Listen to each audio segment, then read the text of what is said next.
Hello friends, what's going on? How is your day? I hope all persons is your life going on so great and fantastic.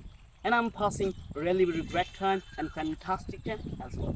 So, আমাদের প্রাত্যহিক জীবনে এমন কিছু বাক্য পড়ে যেগুলো আমাদের সামনে আসলে হিমশিম খেতে হয় যে ইংরেজি এত কঠিন, কিন্তু আমি বাস্তব ভিত্তিতে বলছি ইংরেজি খুবই সহজ একটা ল্যাঙ্গুয়েজ।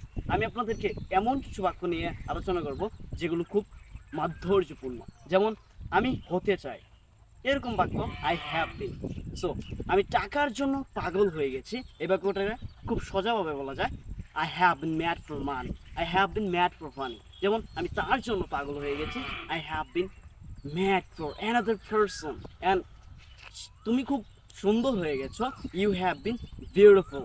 তুমি খুব মেধাবী হয়ে গেছো, ইউ হ্যাভ বিন ম্যারিড। ঠিক এভাবে আপনারা প্রাত্যহিক জীবনে নতুন অনেক বাক্য আমার এই ভিডিও দেখে শিখে নতুন নতুন বাক্য তৈরি করবেন এবং নিজেদের ইংরেজিকে আরও এনহ্যান্স করবেন, আপগ্রেড করবেন, এটাই আমার কামনা।